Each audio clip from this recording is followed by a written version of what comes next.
Ikaw ang manager? Ako ang manager at ako rin ang may-ari ng restaurant na to. At hindi ako nagpapapasok ng halimaw dito.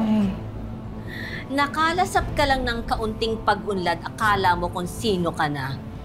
Pwes, hindi pa tayo tapos. And let's go, Rom! Mita. Let's go! Julie, Tita Sol.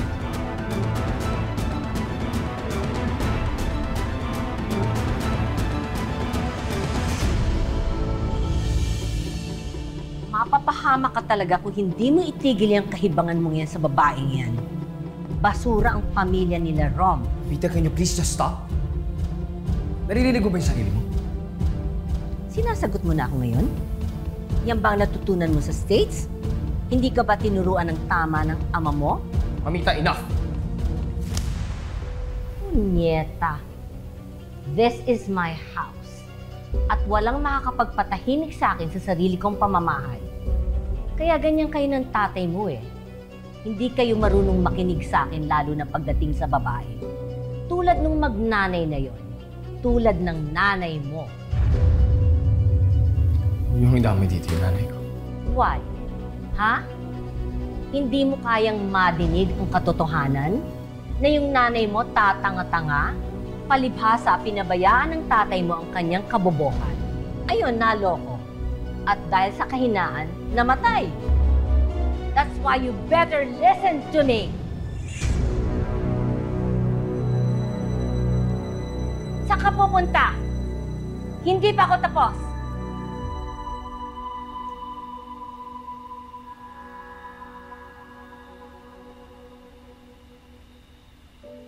Nak.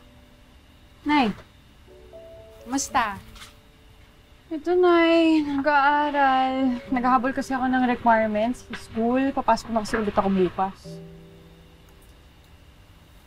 Nak,